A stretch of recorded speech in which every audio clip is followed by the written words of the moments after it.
এইবার চলুন, প্রভাস অপবিত্র কেন? কেন তার জল শুকনো হয়ে গেল? ও মায়েরা, 5 বছর বয়সে সুতপা ব্রাহ্মণের একমাত্র ছেলে চিত্রাঙ্গদা বন্ধুদের সঙ্গে বল খেলতে খেলতে বল গিয়ে পড়লো প্রভাসের জলে।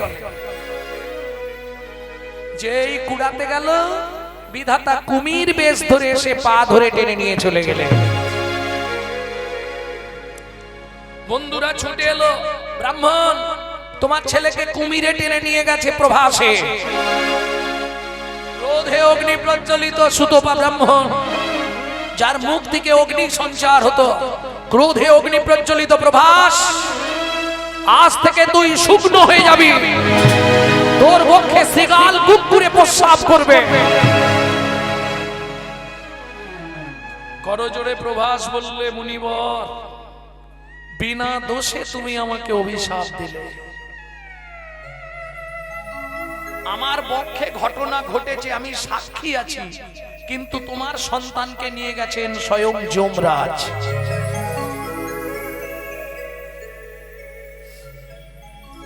ভক্তমণ্ডলী, ভক্তিমতী মায়েরা, আজ পর্যন্ত জীবিত অবস্থায় যমের দুয়ারে কেউ যেতে পারেনি, একমাত্র সুতপা ব্রাহ্মণ গেছিল যমরাজের সামনে।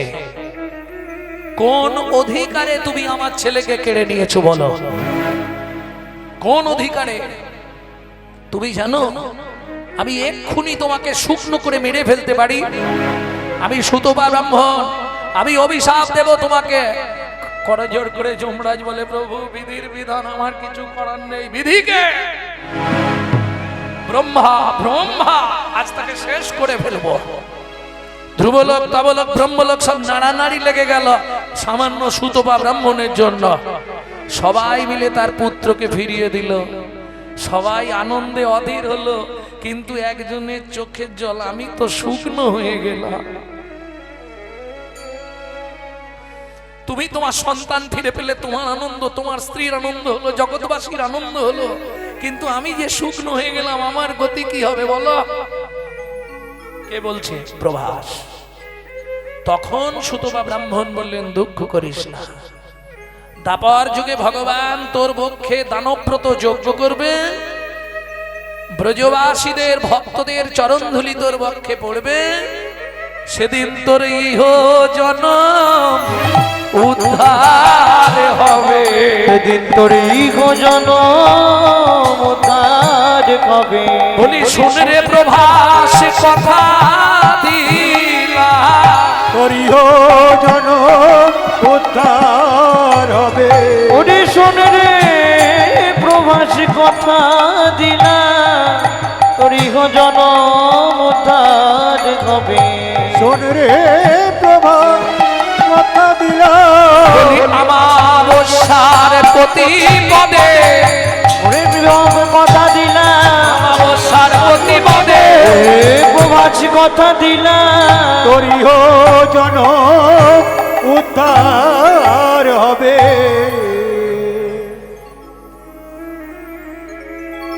তাহলে কারণগুলো জেনে নিয়েছি, বললে বহু কারণ আছে প্রভাসের, থাক শুধু কারণ বলতে গিয়ে এদিকে আর কারণ হবে না কিছু নাকি। এবার চলুন যজ্ঞে যাই। যজ্ঞে যাওয়া তো এখন বহু পরে গো, আগে সব গুছাই এক ধার থেকে। সব এনেছেন তো যজ্ঞে যা যা লাগবে? ঘি, মধু সব এনেছেন তো? কাঠটাট এনেছেন তো? কি আরে আহুতি দিতে হবে তো, এনেছেন কিছু? দেরি আছে। ওগো একদিন রাম কৃষ্ণ বিরলে বসিয়া, একদিন রাম কৃষ্ণ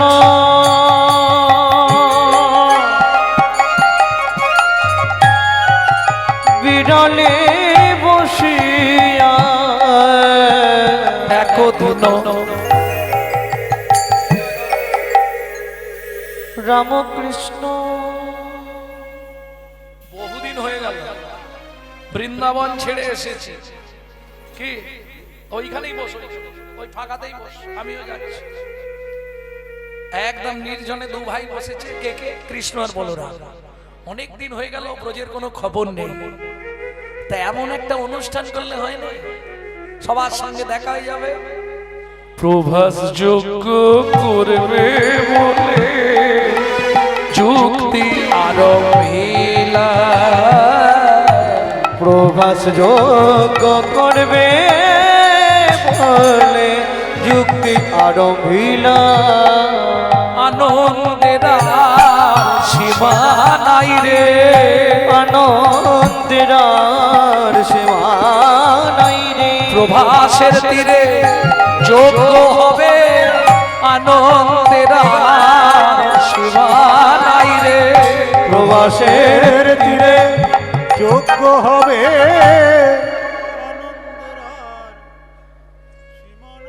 নারায়ণ নারায়ণ নারায়ণ। মেঘনা চাইতেই জল, কি বুঝলেন না?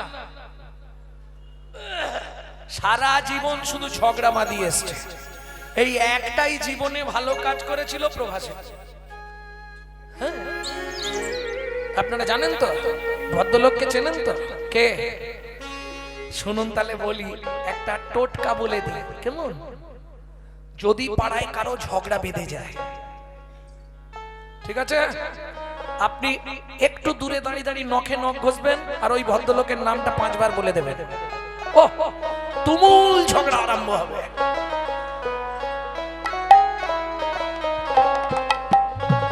হ্যাঁ, এত কূটনীতি বুদ্ধি পৃথিবীতে কারো ছিল না। যদি বলেন কেন, একটা সামান্য কথা বলি। কংস দৈববাণী শুনলো কি দেবকীর অষ্টম গর্ভের সন্তান তার মৃত্যুর কারণ হবে, তাই শুনেছিল। তাহলে 1 2 3 4 5 6 7 8 বাকি 7টাকে মারার দরকার ছিল না। কংস বললে 7টাকে মেরে আমি শুধু শুধু ইতিহাসে আমার নাম খারাপ করবো কেন? আমার কথাটা বুঝতে পারছেন? নারদ গিয়ে বললে কংস তোমার বোঝার ভুল হচ্ছে, দৈববাণী হয়েছে দেবকীর অষ্টম গর্ভের সন্তান। ও মায়েরা, আমি হাতটা এইভাবে রেখেছি, কটা আঙ্গুল আছে? কোন দিক দিয়ে গুনলেন? যদি এই দিক থেকে গুনেন তাহলে 1 2 3 4 5 কনিষ্ঠা 5 নম্বরে, তাই তো? আবার আমি যখন গুনবো এদিক থেকে গুনবো 1 2 3 4 5, তখন 5 নম্বরে বৃদ্ধ অঙ্গুলি পড়ে যাবে। নারদ বুঝিয়ে দিল 8 অষ্টম গর্ভের সন্তান, কিন্তু প্রথম দিক থেকে না শেষের দিক থেকে? কোন দিক থেকে তুমি গুনবে? কংসের গেল মাথাটি খারাপ হয়ে। কিছু বুঝতে পারলেন ব্যাপারটা? মাথায় ঢুকেছে? এদিক থেকে গুনলে কনিষ্ঠ 5 নম্বর, আর কনিষ্ঠ দিক থেকে গুনলে বৃদ্ধ অঙ্গুলি 5 নম্বর। তাহলে কংস তুমি কোন দিক থেকে 8 ধরবে? যা বলে দিয়েছে কংস বলে নারদ এটা তো ভাবা হয়নি, তাহলে সবকটাই মেরে দাও। কিরম কুচক্ষর বুদ্ধি দেখলেন? ভাবুন কিরকম কূটনীতিবিদ। সেই নারদ বৃন্দাবন দিয়ে যাচ্ছে, রাধারানী বললে মুনিবার ওদিকের খবর কিছু জানো? বলে রাধে খবর তো কিছু জানিনি, তবে তুমি যদি বলো আমি একবার যেতে পারি। বেশ যাও। রাম আর কৃষ্ণ দুইজন বিরলে একাকী বসে গল্প করছে, সেই সময় নারদ মুনি এসে হাজির। হেন কালে নারদ মুনি করিল গমন, হেন কালে নারদ মুনি করিল গমন। নারায়ণ নারায়ণ নারায়ণ। বাবা, ভগবান বলছে মেঘনা চাইতেই জল, তোমার কথাই সবে ভেবেছি। কেন? তোমাকে একবার যেতে হবে বিধির কাছে। বিধিকে? ব্রহ্মা। কিসে? প্রভু কহে আনো গিয়া যোগের বিধান, প্রভু কহে আনো গিয়া যোগের বিধান। যজ্ঞের বিধান আনতে যাচ্ছে কার কাছে? ব্রহ্মার কাছে। কারণ পুরোহিত তো ব্রহ্মা, ব্রহ্মা যজ্ঞ করাবে। আর হোতা হলেন, যজমান হলেন ভগবান শ্রীকৃষ্ণ। ভালো করে বুঝে নিন। পুরোহিতকে, পুরোহিত মানে যিনি ব্রাহ্মণ, তিনি কে? ব্রহ্মা। যজ্ঞে মানে যজমানকে? গোবিন্দ। ও বাবা ঢেকি রে, চল না বাবা ব্রহ্মলোকে যাই। বাবা ঢেকি রে চল না বাবা ব্রহ্মলোকে যাই। আস্তে নারায়ণ নারায়ণ নারায়ণ পিতামহ ব্রহ্মা। আরে নারদ কি মনে করে? খুব ভালো খবর আছে, আমাদের ভগবান প্রভাসের কুলে যজ্ঞ করবে, তার বিধান চেয়ে পাঠিয়েছে।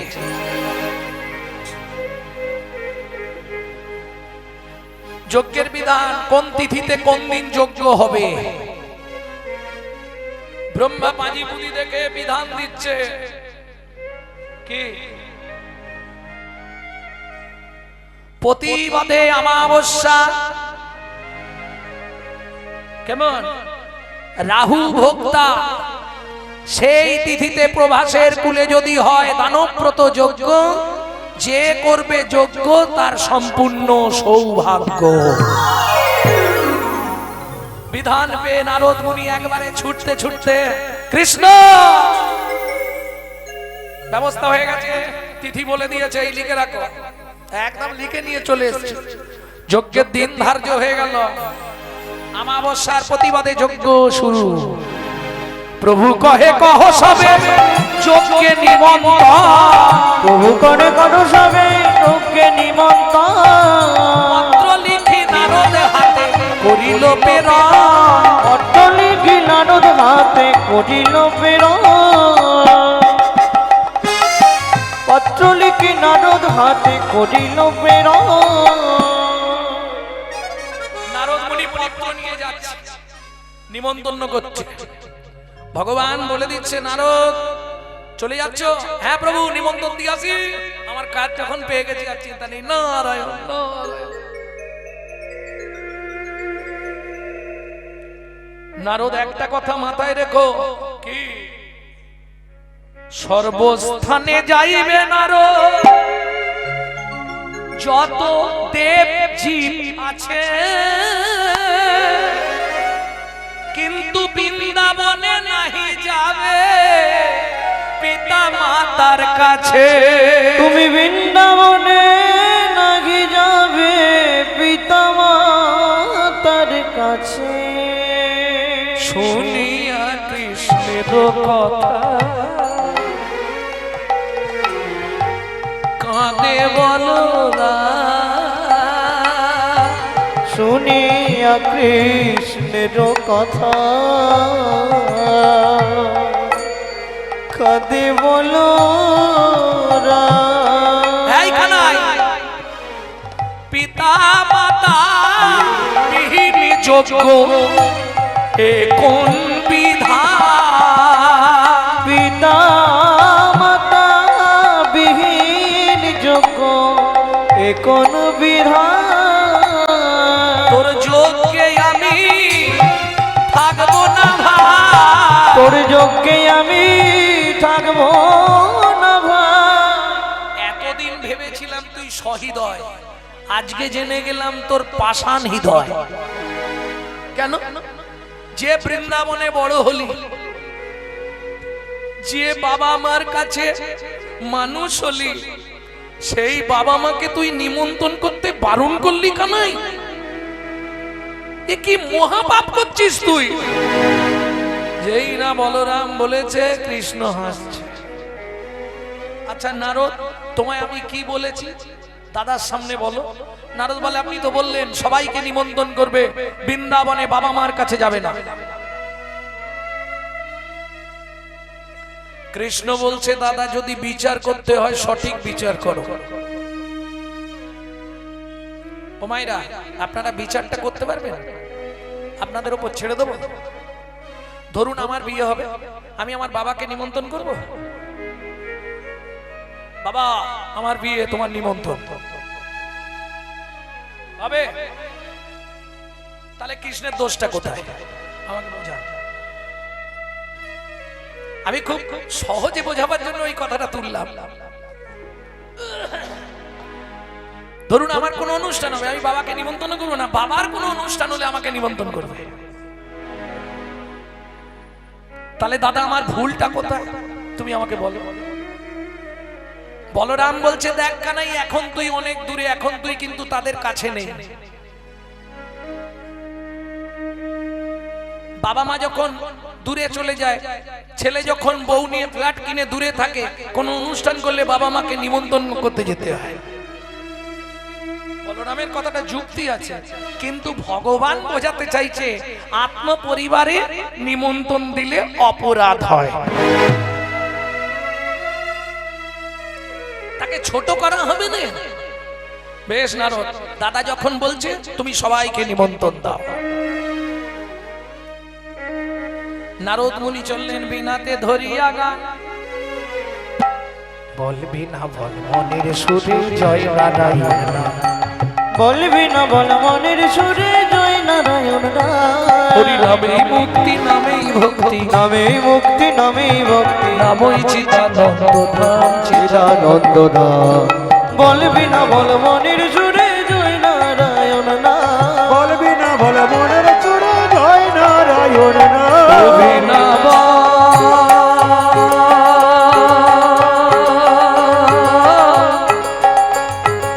ও বিনা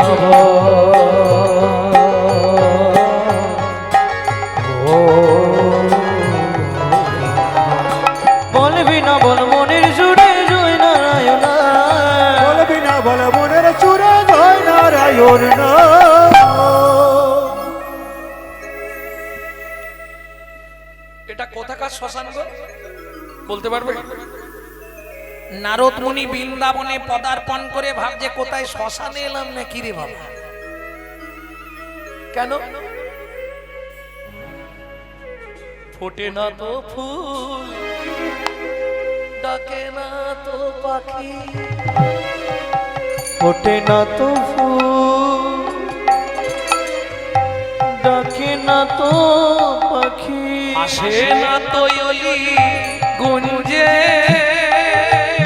আসে না কোয়লি গুঞ্জে, কৃষ্ণ বিহনে শুকায়ে গিয়েছে সকলি মাধবী কুঞ্জে। কৃষ্ণ বিহনে শুকায়ে গিয়েছে সকলি মাধবী কুঞ্জে। সবাই কাঁদছে, সুখ সারি, কোকিল কোকিলা, ভ্রমর ভ্রমরী, ময়ূর ময়ূরী। এই দৃশ্যটা দেখে নারদ চমকে উঠলেন। দেখা হয়ে গেছে পথে কি কার সঙ্গে? এক বুড়ির সঙ্গে। সে কে? পূর্ণমাসী যোগ মায়া। কি ব্যাপার মুনিবর, কোথায় যাচ্ছেন? বলে যাই হোক, ব্রজে প্রথম গুরুজন আপনাকে পেয়েছি, আপনাকে এই নিমন্ত্রণটা দিয়ে দিই। নারায়ণ নারায়ণ, বলুন। আমাদের কৃষ্ণ, হ্যাঁ গোপাল, প্রভাসের তীরে দানব্রত যজ্ঞ করবে আগামী অমাবস্যার প্রতিবাদ তিথিতে। বাহ, সেই জন্য সবার নিমন্ত্রণ আপনার দ্বারা ব্রজে যত মানুষ আছে সবাইকে জানিয়ে দেবেন। বেশ, তা না হয় যাব। তুমি এখন যাচ্ছ কোথায়? বলে আমি আগে নন্দ বাবার ভবনে যাব। এদিকে মা যশোদা, পিতা নন্দ কেঁদে কেঁদে হলো অন্ধ। এদিকে মা যশোদা, পিতা নন্দ কেঁদে কেঁদে হলেন অন্ধ। বলে আয় রে গোপাল, আয় রে একবার ফিরে। বলে আয় রে গোপাল,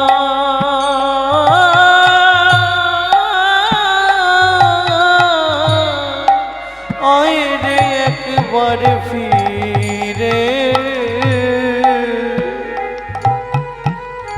আয় রে গোপাল, আয় রে একবার ফিরে। ধরিয়া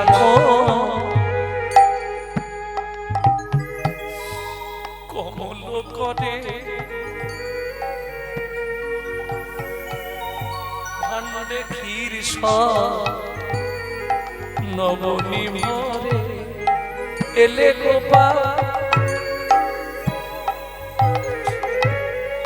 খাওয়াই গো পেট ভরে ও গোয়েল গোপাল খাওয়াবো যতন করে বলি দয়া মায়া নাই বা দয়া মায়া নাই বা এই বৃদ্ধ বিদ্যায় ফেলে গেলি দয়া মায়া নাই বা এই বৃদ্ধ বিদ্যায় ফেলে ওরে কে নিয়ে আর বাজবো রে বিদ্যায় ফেলে গেলি নিয়ে আর বাজবো রে বিদ্যায় ফেলে গেলি আর বাজবো রে বিদ্যায় ফেলে গেলি আর বাজবো রে বিদ্যায় ফেলে গেলি দয়া মায়া নেই বা এ তো যশোদার বিলাপ নন্দ মহারাজের বিলাপ শুনবেন দু লাইন গাইছে লইয়া ছাদন দড়ি নন্দ ফিরে বাড়ি বাড়ি লইয়াছা কোন দূরে নন্দ ফিরে বাড়ি বাড়ি কেউ কি দেখেছো মেরালা কেউ কি দেখেছো মেরালা নাগালো পাইলে তা ধরিয়া রাখিবে আসিয়ালো এবই আমি কার আসিয়া নইব আমি ও মাইরা এই গাভী দহন করতে গেলে যেসব গরুরা একটু পাটা ছোঁড়াছুড়ি করে না একটা ছাদন দড়ি দিতে হয় ওইটা বেঁধে দিলে আর কি হবে ও পাটা নাড়াতে পারবে না সেই ছাদন দড়িটা রাগে ধরে নিয়ে গেছে হাতে করে যেখানে দেখতে পাবো বেঁধে আনে ব্রজবাসীদের দাঁড়ে দাঁড়ে ঘুরছে আর বলছে তো আমার লালাকে দেখেছো যদি তোমরা সন্ধান পাও ধরিয়া রাখিয়া লও আসিয়া লইব আমি কাল আবার আসছি যদি একবার সন্ধান পাও একটুখানি খবর আমাকে শুধু দিও শিশুরাম দাসে কয় সে যে বড় দয়াময় ওগো শিশু গেলে প্রাণ ফিরিবে না কেদে প্রাণ ফিরিবে নয়া ও যশোদা ও নন্দ মহারাজ এটা মাথায় রেখো ওগো গেলে কেউ ফিরে না গেলে কেউ ফিরে না গেলে প্রাণ ফিরে না গেলে প্রাণ ফিরে না তুমি যতই কাঁদো যতই সাধো গেলে আর ফেরে না যতই কাঁদো যতই সাধো গেলে আর ফিরে না নারায়ণ নারায়ণ নারায়ণ যেই না আওয়াজ দিয়েছে যশোদার কি দশা কেরে গোপাল এলি না কিরে কেরে গোপাল এলি নে কিরে কই গো শুনছো ভেতর থেকে বেরো গোপাল এসছে নুপুরের ধ্বনি হচ্ছে গোপাল এসছে ও গোপাল বাবা কই রে ও বা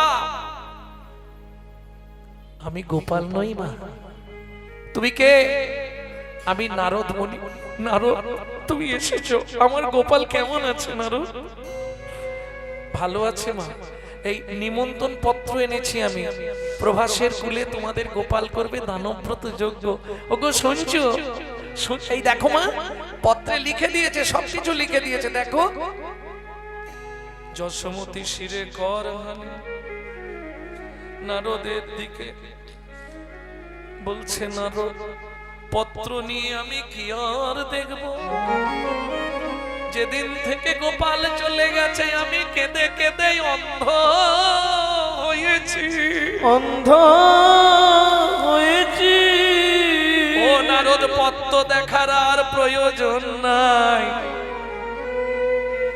আমি তো অন্ধ আমি দেখবো কি করে নারদ বলছে ওমা তোমার অন্ধত্ব এক্ষুনি চলে যাবে তুমি এক কাজ করো কি কি করবো বলো নারদ তোমার গোপাল যেইখানটায় উঠানে নাচতো, সেই জায়গার মাটি তুলে একটু চোখে দাও, তোমার অন্ধত্ব চলে যাবে। যশোদা বলে, নারদ, তুমি মুনি হবার যোগ্য নয়, তোমাকে কে মুনি করেছে? বলে, কেন মা? আমার গোপালের পায়ের ধুলো যদি আমি চোখে দিই, আমার গোপালে অমঙ্গল হবে। ওগো আমার গোপালে অমঙ্গল হবে, আমার গোপালে অমঙ্গল হবে, আমার গোপালে অমঙ্গল হবে। আমি অন্ধ থাকবো সেও ভালো, আমার গোপালে অমঙ্গল হবে। আমি অন্ধ থাকবো সে ভালো, তবু গোপালের অমঙ্গল না হয় যেন। আমি অন্ধ থাকবো সেও ভালো, আমি অন্ধ থাকবো সেও ভালো। আমার গোপালে অমঙ্গল হবে। ও নারদ, ছেলে যেখানেই থাক, প্রত্যেকটা মা কি চায় জানো? সে সুখে শান্তিতে আনন্দে থাক। আর তুমি আমাকে বুদ্ধি দিচ্ছ, গোপাল যেখানটা নাচতো সেখানের মাটি তুলে যদি আমি চোখে দিই, সন্তানের চরণের ধুলি মা যদি অঙ্গে মাখে, সে তো সন্তানের অকল্যাণ হবে না। তার থেকে অন্ধ থাকা অনেক ভালো, তার থেকে অন্ধ থাকা অনেক ভালো।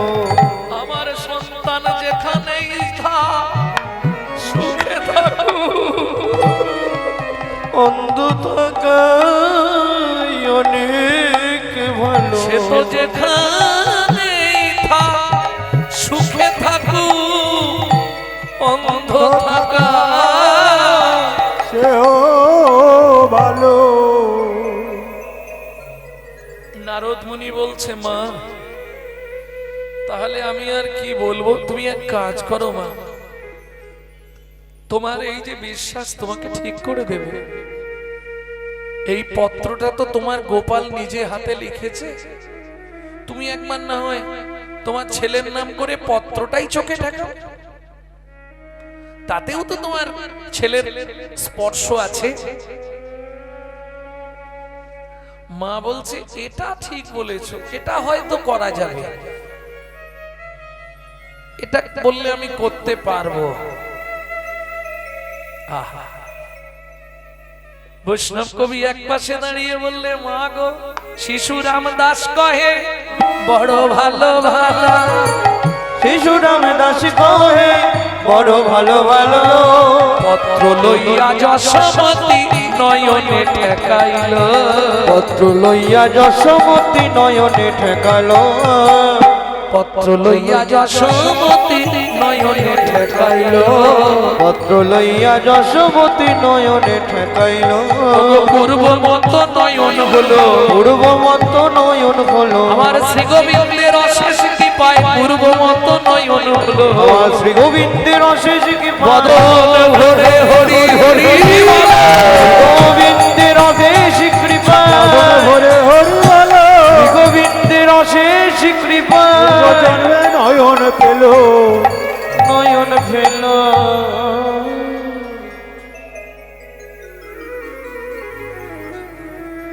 ব্রজবাসীদের সবাইকে নিমন্ত্রণ জানালেন। প্রেমে পরিপূর্ণ ব্রজধাম আজ শুকনো হয়ে গেছে, কারণ প্রেম বিলাপে গোপীদের ভালোবাসার কাছে তো কারো ভালোবাসা হবে না। এইবার নারদ মুনি যাচ্ছে একবারে কৃষ্ণ প্রেমের নির্যাস যাদের মধ্যে, তাদের নিমন্ত্রণ দিতে, যাদের জন্য ভগবান সব সময় ব্যাকুল। তারা কারা বলুন? দোষ, ও তো একবারে শেষ পরিণতি।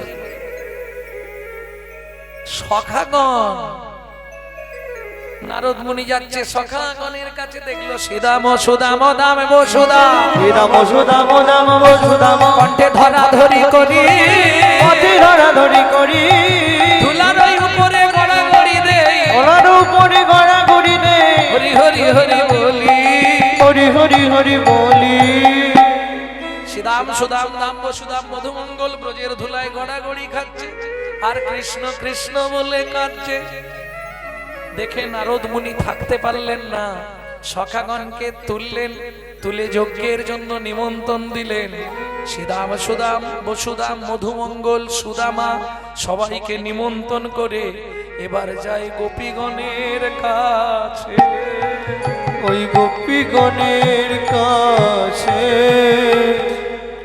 কাল বাবা বলেছিল একটু গাইতে হবে, 2 লাইন অন্তত গেয়ে দিই। আর কে থাকবো কে যাবো আর দেখা হবে কিনা কার সঙ্গে কার, সবাই মিলে গাইবে না? কি হলো উঠছো কেন এখন? যোগ্য আরম্ভ বেরিয়ে গেলে তো আর ঢুকতে দেবে না, তোমাকে তার আটকে দেবে এক্ষুনি। 4টে তার এই গার্ড দিয়ে দেওয়া হবে। শ্রী নন্দনন্দন শ্রী যশোদা জীবন হে দামোদর হে শ্রী মাধব। শ্রী নন্দনন্দন শুধু এই বাংলাটা আপনারা গান। শ্রী যশোদা জীবন হে দামোদর হে শ্রী মাধব। এটা গোপী গীত, যদিও এই লীলার মধ্যে গাওয়া যায় না, তো বাবার কথা রাখতে আমাকে গাইতে হচ্ছে। 2 লাইন গাইবো, আপনারা বাংলাটা গাইবেন সবাই। শ্রী নন্দনন্দন শ্রী যশোদা জীবন হে দামোদর হে শ্রী মাধব। শ্রী নন্দনন্দন শ্রী যশোদা জীবন হে দামোদর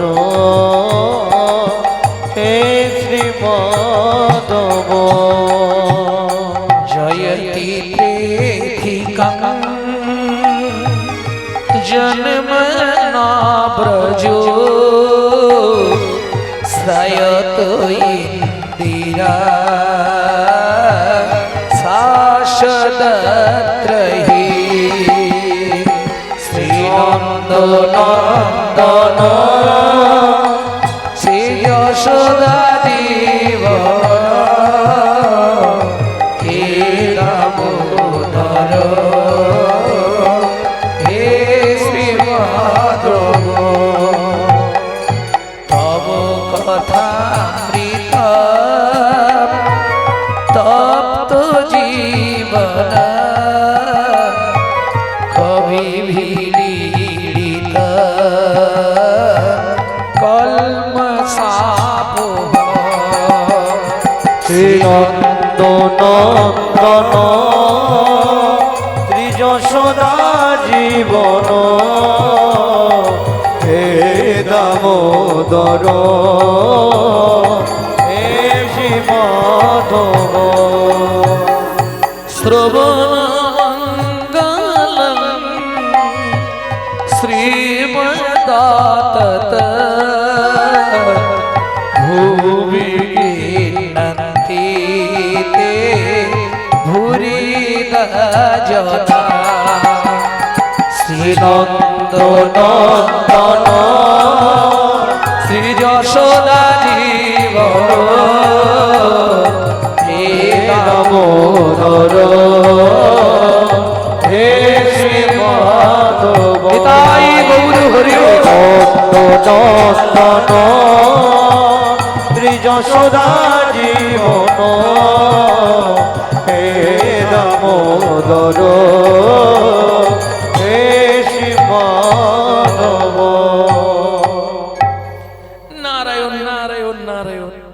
নারদ মুনিকে দর্শন করে গোপীগণ ও মাইরা, এতক্ষণ বৃন্দাবনের সব জায়গায় গেল, নারদ মুনিকে দেখে কেউ প্রণাম করলো না, কিন্তু গোপীগণ নারদ মুনিকে দেখার সঙ্গে সঙ্গে ভক্তি করছে। কেন? পরম বৈষ্ণব হচ্ছে নারদ মুনি। কারণ সৃষ্টির আদি থেকে নারদের একটা ভূমিকা আছে, এটা জানেন তো? যেমন ধরুন নারায়ণের শিষ্যকে ব্রহ্মা, ব্রহ্মার শিষ্য নারদ, নারদের শিষ্য ব্যাসদেব, ব্যাসদেব মোদি জমদেব, পদ্মনাভ, পদ্মনাভের শিষ্য নরহরি, নরহরি শিষ্য অক্ষ, অক্ষের শিষ্য জয়তীর্থ, জয়তীর্থ শিষ্য জ্ঞান সিন্ধু, জ্ঞান সিন্ধু শিষ্য দয়ানিধি, দয়ানিধি শিষ্য ব্যাসতীর্থ, ব্যাসতীর্থ ব্রহ্মণ্য, ব্রহ্মণ্য শিষ্য লক্ষ্মীপতি, লক্ষ্মীপতি শিষ্য মাধবেন্দ্রপুরী, মাধবেন্দ্রপুরী শিষ্য ঈশ্বরপুরী, ঈশ্বরপুরী শিষ্য আমার চৈতন্যদেব। তাহলে দেখেছেন পরপর ভূমিকা আছে না? জয় রাধে। গোপীগণ প্রণাম জানালেন, জয় হোক নারদ মুনির, জয় হোক। জয় হোক। কি মনে করে? হাতে কি তোমার? বলে নিমন্ত্রণ পত্র। নিমন্ত্রণ পত্র কিসে? ভগবান কৃষ্ণচন্দ্র প্রভাসের কুলে দানব্রত যজ্ঞ করবে, তোমাদের নিমন্ত্রণ পত্র পাঠিয়েছে, এই নাও পত্র। রাধারানী বললে মুখের কথা বললেই হতো, পত্র পাঠানোর দরকার ছিল না, আমরা কি তার আত্মীয়?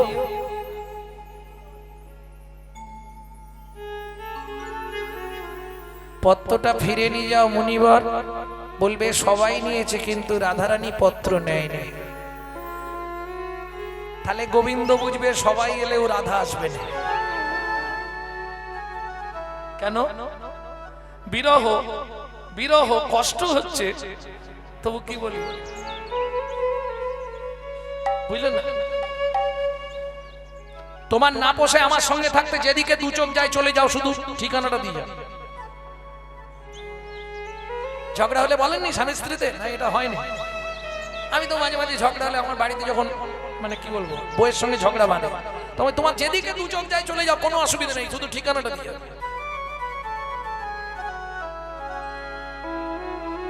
কারণ তুমি যেখানেই যাও, আমি তো সেই পাড়ায় গান গাইতে যাবো, গান গাইতে গিয়ে দেখা করে আসবো।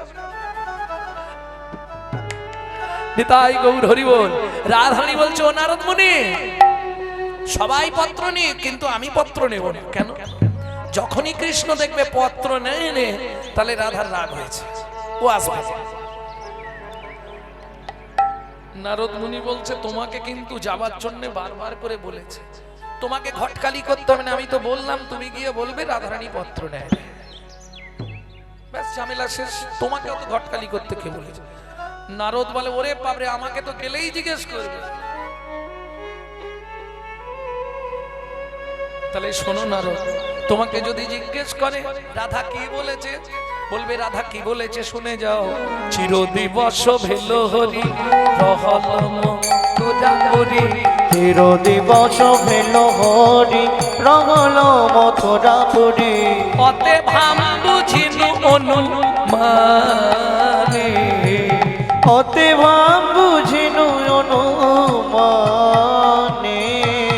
মধুপুর যোশিতা সবহু রস পণ্ডিতা, বান্ধল সুরতি রতি তারে। বুঝতে পারেননি আপনারা? কঠিন পদাবলী, তবু ভেঙে বলে দিই, নালে শুধু শুধু পদটা গাওয়া বেকার হয়ে যাবে। চিরদিবস ভেল হরি রহল দ্বারকাপুরী, অতএব হাম বুঝিনু অনুমানে, দ্বারকাপুরী যোশিতা সবহু রস পণ্ডিতা, বান্ধল সুরতি রতি দানে। রতি মানে ভালোবাসা। তারা বধূকে এত ভালোবাসা দিয়ে বেঁধে দিয়েছে, আমার কথা মনে মনে। আর জানুন মুনি, আমার কথা মনে থাকবেই বা কেন? গ্রাম্য গোপ বালিকা সহজে পশু পালিকা, হাম কিয়ে শ্যাম সুখ ভোগা, হরি বল। তারা রাজকুল সম্ভবা, ষোড়শী নব গৌরবা, বিধি যোগ্য জনে মিলেছে যোগা। ও মুনিবার গিয়ে বলো, যজ্ঞে যজ্ঞা মিলাইছে, যোগ্যে যোগ্য মিলাইছে, অযোগ্য রাধা পড়ে আছে, যোগ্যে যোগ্য মিলাইছে, অযোগ্য রাধা পড়ে আছে, যোগ্যে যোগ্য মিলাইছে।